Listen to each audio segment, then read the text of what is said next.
Hi, I'm Tisha, I'm Lauren. and this is the Open Booked Podcast. Today, we're going to go over the ACOTAR series again, just kind of a quick overview, and then talk about what kind of fan theories we have, fan cast. We kind of already discussed in the last one.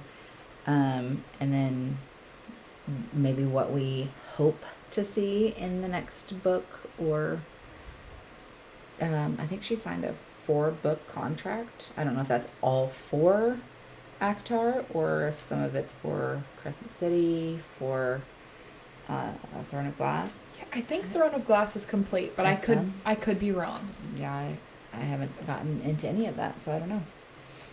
Guess we'll see. What kind of plans do you have for the 4th coming up? I don't know. I feel like we usually go with you guys to that Bentonville. Oh yeah, the Orchard Park. Yeah, Orchard Park or Memorial Park. One of them. Yeah.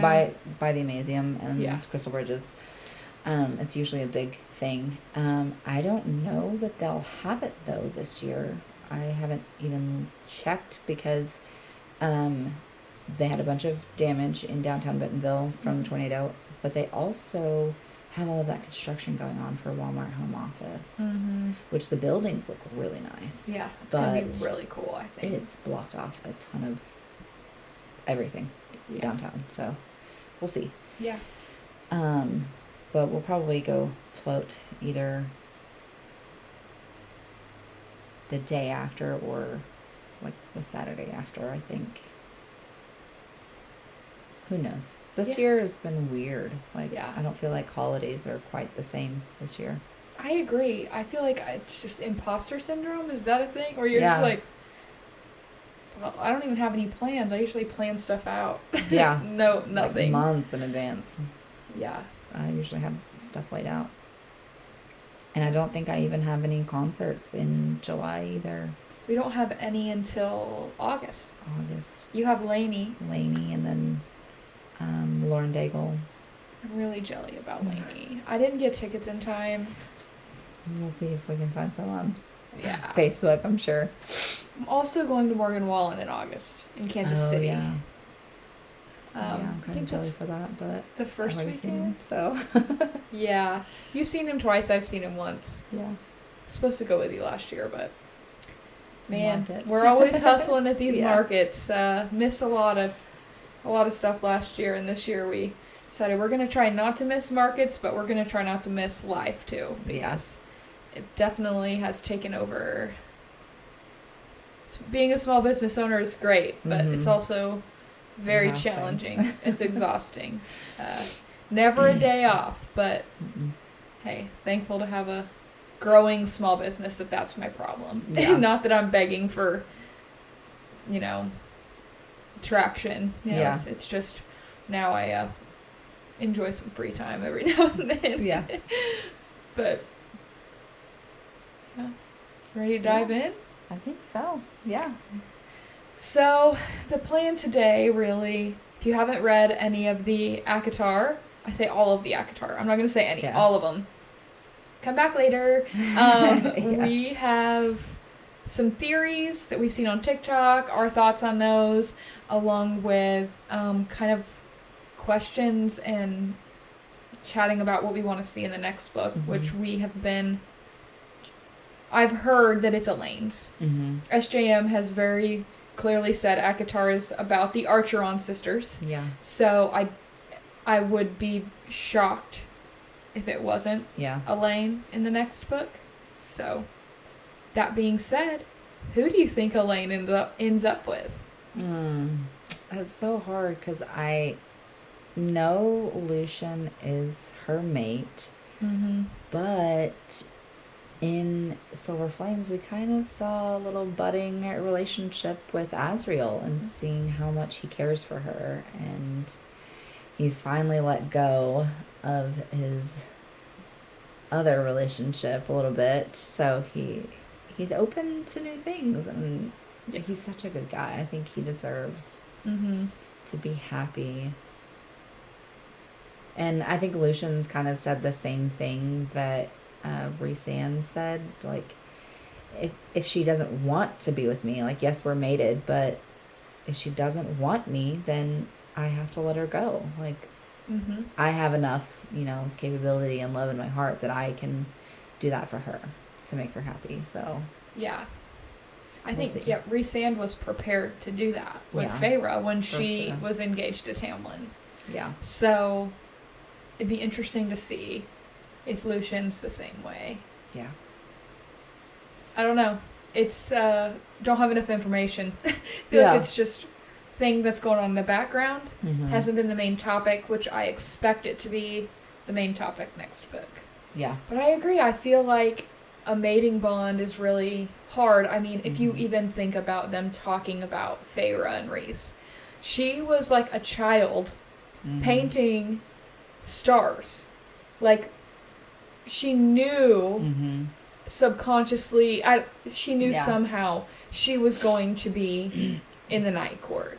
And I just think Elaine's always been Flower. So I was like, is she going to end up with Lucian? Is she going to end up with Azriel, who obviously is holding the torch for her? Or Tamlin? I mean, she's like a flower girly, and Tamlin is the High Lord of the Spring Court. There's flowers everywhere. They describe it. And I just think that they worked on redeeming Tamlin. So it would make sense if they made him get a love interest. I don't think he'll ever get a book. No. But I think it would make sense if they did. But it could just mean Lucian's going to go home. Yeah. And she is going to be with Lucian and go with him. But I don't know. Yeah, I don't know. I don't know how she's going to play it, because it's kind of been set up to be Lucian or Azriel in my opinion. Yeah, but I mean, knowing how SJM loves to twist things and make things happen that nobody ever expected, I could see it being Tamlin or someone entirely different that nobody was expecting. So it'll be exciting to see in the next one.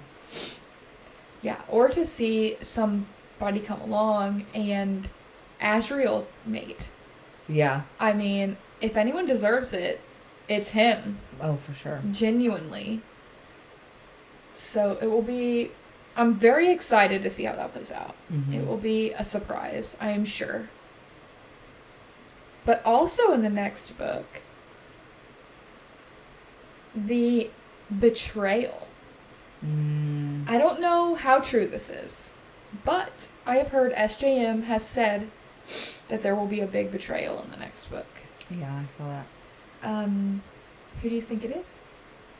I think we agree. Yeah, I'm 100% on board with the theory that it's the Morrigan. Yeah. The TikTok I saw that kind of explained it in threes. There are 3 separate incidences where something major has happened and Mor was nowhere to be found, and just conveniently shows up shortly after, and she's like, oh, what happened? How can I help? Like, what? Yeah. What's going on? So, and there's a lot of symbolism around threes. There are 3 brothers, 3 sisters. There's even the mountains. Yeah. Yeah, the 3 in the Night Court, like, insignia. Yeah. Yeah. And then the kind of major incidences. There's a lot of stuff happening around that, and just kind of the lingering deception, I think, around the Mor. I fully believe it's going to be Mor that is the just the all-around bad guy that nobody really expected, but I think we're going to find out that there's a lot more that she did than anyone even knew about, and it's going to be kind of disappointing to see, I think. Yeah. That character betrayal. Yeah, I am leaning towards Morgan as well. And I agree with a lot of the threes and her just being, like, conveniently not there. Mm-hmm. But the other thing is, for it to be a betrayal, it has to be someone that's been in the circle for a long time that you wouldn't expect. So my initial thought was Lucian. Mm-hmm. But then I'm like, nah, he's new. They barely trust him. It wouldn't really be considered, like, a huge betrayal at that point, I don't think. Same with Nesta. Yeah. Like, or Elaine. Elaine would be a shock, though. If they really wanted to do a twist, what if Elaine has the seer ability and ends up betraying? I think that would be good, actually. Yeah. Sweet little innocent Elaine, no one would suspect. I think Moore and Elaine are probably the ones I would bet on because I don't think either are expected. Yeah. I mean, Book Talk has gone behind the Morgan train. Hey, I trust Book Talk. They are much smarter than I and find all sorts of little nuggets in there. Oh, yeah. But yeah, no, Elaine would be the big shocker. I think Moore and Eris might be a little closer than we think. Oh, yeah, I could see that. I could see them have made up and are hiding it. Mm-hmm. Because I think we talked about this drunk at the concert. I think that Cassian, after all these years, was talking to Eris at the end of Silver Flames and was like, why did you leave her? It's the lingering question that everyone wants to know. He didn't add to it. We know now that Eris isn't, like, a total bad dude. I'm putting him in the same category as Lucian. Like, guilty by association, but didn't do anything. Mm-hmm. So he's still a piece of shit. But, like, everyone wants to know why. Mm-hmm. And he said that he didn't. There was one person that he owed that explanation to, and it wasn't him. So we know he's talking about Moore. And he said, the Morrigan. We talked about this specific. He always had called her Moore. Yeah. Looking good Moore, and his little shiesty comments. But he said the Morrigan, which is the first time we have heard him refer to her in that way. Yeah. So I think that may have some sort of significance. Yeah. Knowing the way authors do that, it has to have some sort of significance. Yeah, and if it was them two in cahoots, like, what if they actually were, like, what if this whole female thing is to get Azriel off of her? And what if she really was with Eris? Something to think about. Yeah, that'd be she obviously does like males, too. Mm-hmm. I think she prefers females. Mm-hmm. But, I mean, she was supposed to marry Eris. Mm-hmm. It's a thought. It's a lot to think about. It's a thought. It could be totally off base, but that's what theories are for. Okay, so what all do we want to see in the next book?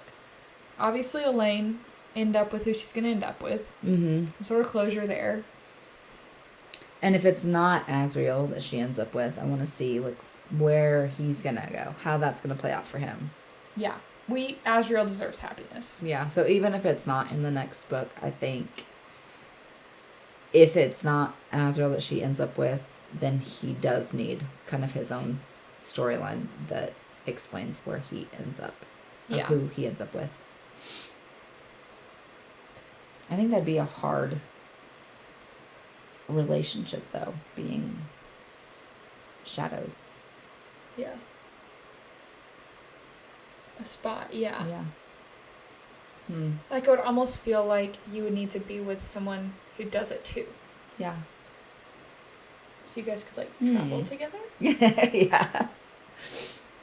Be co-spies. Or, I mean, he's Reese's most trusted person. Mm-hmm. Maybe they add someone else in, like, who was a spy for Tamlin, like Lucian, and let Azriel step into, like, a different type of role, and Lucian can use his fox mask, and I mean, he proved to be trustworthy and do well with that in Silver Flames. Yeah. And also, it seems like he's got himself a little, or not in Silver Flames, that was in ACOTAR. So it also seems like he's got himself a little group, misfits. His little, what are they calling themselves? I don't remember, but they got a little group with Jurian and the island of like misfit. Yeah. Something. Yeah. Yeah, I think it was just like misfits. It's fitting. Yeah.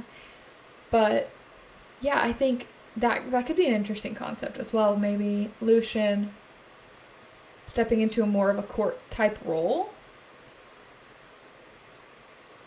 I don't know. We'd have to see what that would look like. Yeah. Also curious what Nesta's power looks like post transaction is what I'm going to say with the cauldron. Yeah. She had to give it back, right? But with the mother, let her keep just a little bit. Yeah, so she's like buddies with the mother now. So like, how powerful is the mother? They barely even talked about her throughout this whole series. So I'm interested to see that maybe develop. Yeah. See what her powers could be. Obviously, she's not going to be like wielding all three of the Dread Trove. All the time. Another point, who winnowed off all of the Dread Trove? More. So she's going to be the betrayer. Yeah. Where'd she actually take it? Does anyone know? I mean, I'm sure Reese told her where to go. Or I would think. Or he just told her to hide them. To hide it so that no one knew. Except for her, which is sketch. Very, very sketchy. It's giving sus. It's adding to the hypothesis. Yeah. So, that's a thought. I don't know, maybe Nesta's just normal fae. By normal fae, I mean not like High Lord abilities or anything special, just an ordinary fae. Maybe that's fine. Maybe she's this badass leader of the Valkyrie, which we kind of think she is, but it depends on like what power she wields after this. Yeah. I don't know. And what happens to the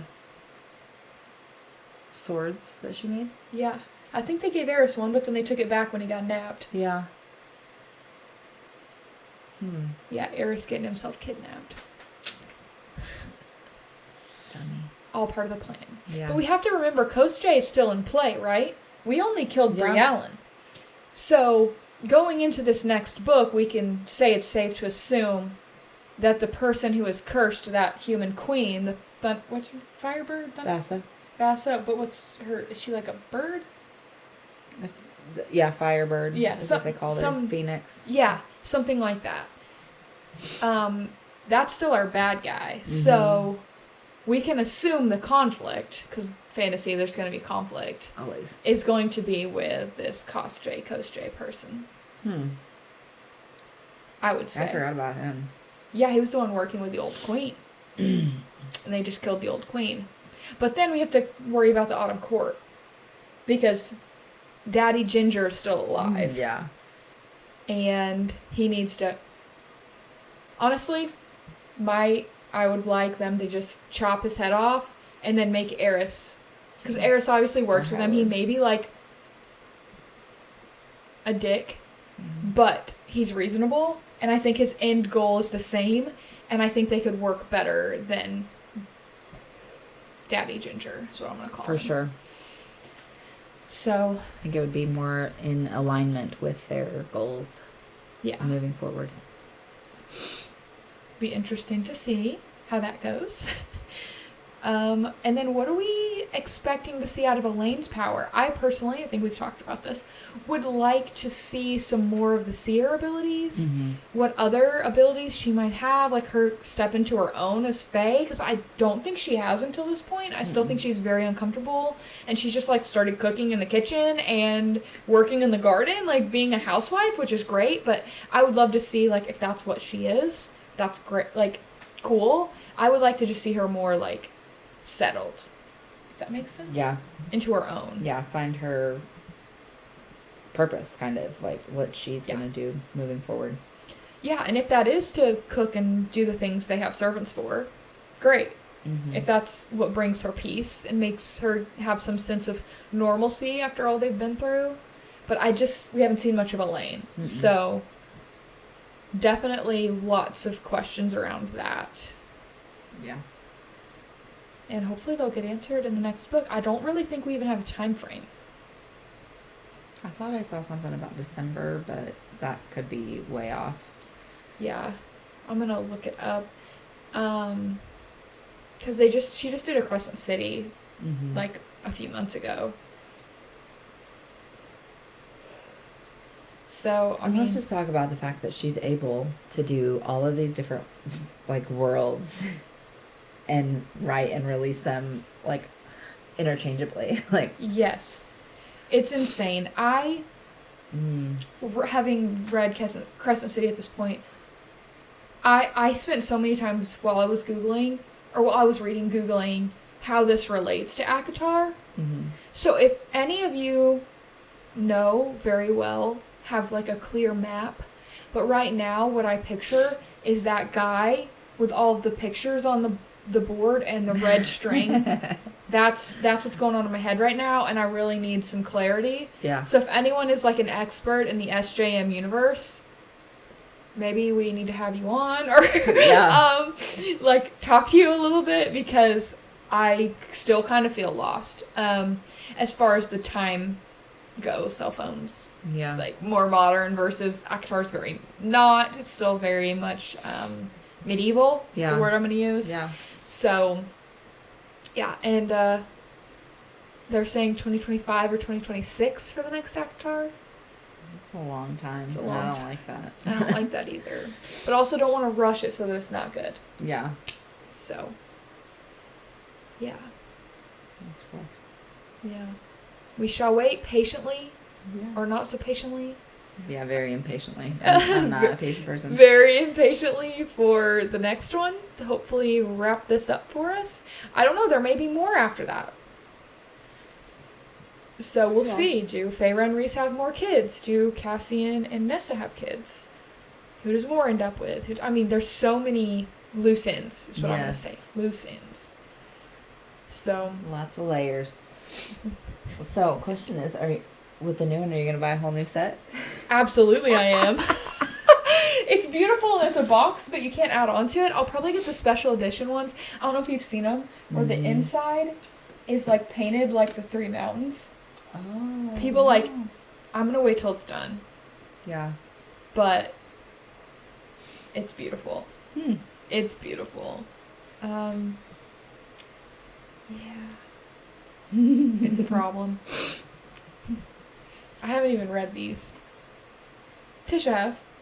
Yeah, I read these 3. At least parts of 3 of them. Maybe 4? I listened every time. Yeah, I listened to all of them. I listened and read the last one. Or the last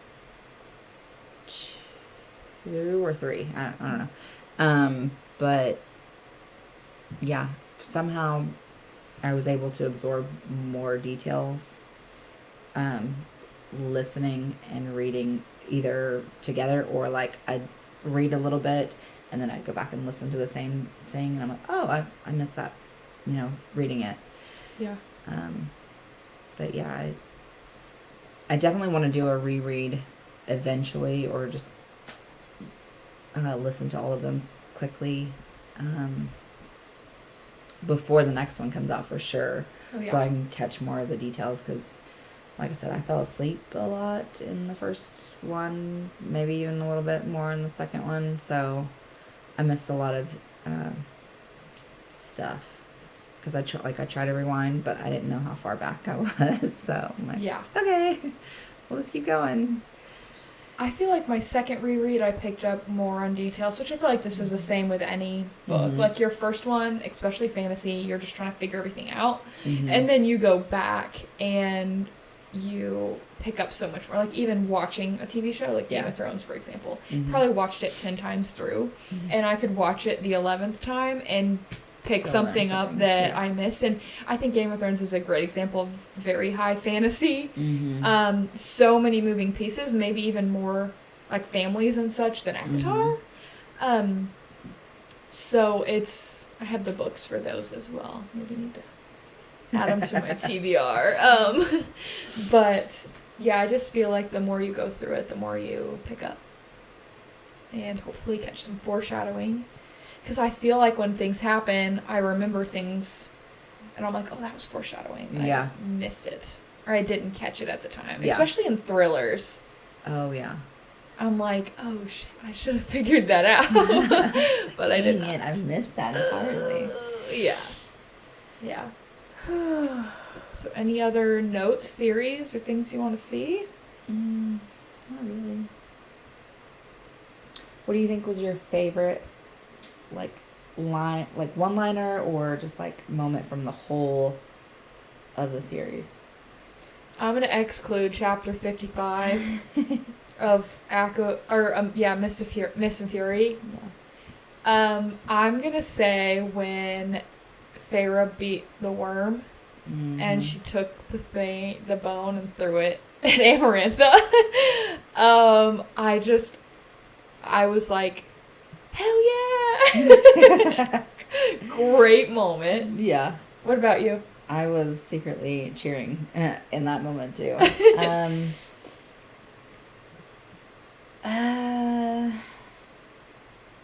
I think my favorite, like, one-liner, it wasn't, like, romantic or anything, but when Lucian was talking to Feyre, and he's like, I hadn't realized I was a villain in your narrative. Like, it was kind of a eye-opening moment for everybody, just realizing, like, oh, like, I mean, I never intended to be, I never meant to be, obviously, a bad person toward you, but obviously I could have done more. I could have saved you, essentially, from all of that kind of chaos, being locked up, and that was a pivotal moment. Yeah. Realizing that he was kind of a villain to her. Yeah. It was sad. For sure. No, that's a great line. That's like when he figured out, I need to change. Yeah. I'm on the wrong team. Yeah. Yeah, for sure.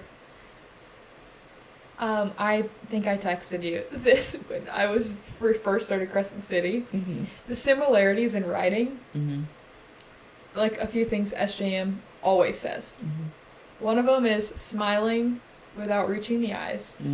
Yeah. Smile that didn't reach eyes. That's said a lot. What was some of the other ones? Do you remember? I was cracking myself up coming up with these. Pretty proud of it, and now I can't even remember. But there's a few in Crescent City like that. Like I said, they go across to ACOTAR. But one that I find really funny that she says is instead of asshole, she calls the guy alpha hole. Oh, that's funny. Because they're like doing the alpha male thing. I can't find it. Yeah, we text a lot, so yeah, we do. It's way back there. We'd have to find a way to highlight it, maybe. That's something, Apple, you need to work on. Yeah, highlighting. Being able to highlight a text message so that we can just jump back to it. Oh, here it is. I don't know if I want to say one of them. Okay. Sarah J. Maas favorites. This is what I texted her. Oh, yeah. Picking invisible lint. Is that not? It's a thing. They even have Cassian doing it in Silver Flames. Okay. Smiles that don't reach eyes. Saying busybody. Calling people a busybody. I'm going to skip the last one because I know that I have family members that listen to this. But you guys probably know which one I'm talking about then. Oh, yeah. Yeah. Anyways. I thought that was a fun little snippet. So what are we going to talk about next time? Next time, we have a few topics. Yeah, we're finally through the ACOTAR. Maybe we could do the Matt Haig. Yeah, I'd be fine with that, because I actually am going to read one of his books. The Radleys. I'll read it before so we can discuss. Yeah. The Midnight Library, the Humans, and the Radleys. Yeah. It looks like one of the reviews says a British vampire novel about vampires trying to raise their kids without letting on that they're vampires. Oh, sounds so fun. I can get behind that. Yeah. Vampires, I'm in. Yeah. So, okay, yeah. We'll discuss Matt Haig next. Yeah, and see if he's from another planet, because I am fully convinced that he is like either a time traveler or an alien. Yeah. Or maybe now a vampire, because he just has a way of telling stories that are like... Had to been there. Yeah, like beyond any other thought or knowledge. Yeah. Or he does drugs and has a lot of those like trip experiences. Yeah. Great writing though. So we're getting good content. Yeah. Thanks Whatever you're doing. Matt Haig. Whatever you're doing. Shout out. Shout out. to whatever illicit drugs you're trying. From another planet? I don't know. Maybe. Yeah. Maybe they got stuff we don't hear. I don't know. But yeah, we'll chat about that on the next one. All right. Well, it's been fun chatting about ACOTAR, and I'm sure we will revisit when the next one comes out. Be sure to follow us on all of our socials. Open Booked on YouTube, Instagram. I almost said LinkedIn. We don't have LinkedIn. If we do not have LinkedIn. That's odd, I think, for a podcast. Yeah. Facebook and TikTok. I think I didn't say that one already, but yes, Open Booked on all the socials, and be sure to subscribe. We put out new episodes every week. And if you have any recommendations for stuff we can talk about in the future, be sure to leave a comment with that. And I guess we'll see you next week. Sounds good. See y'all next week. Bye. Bye.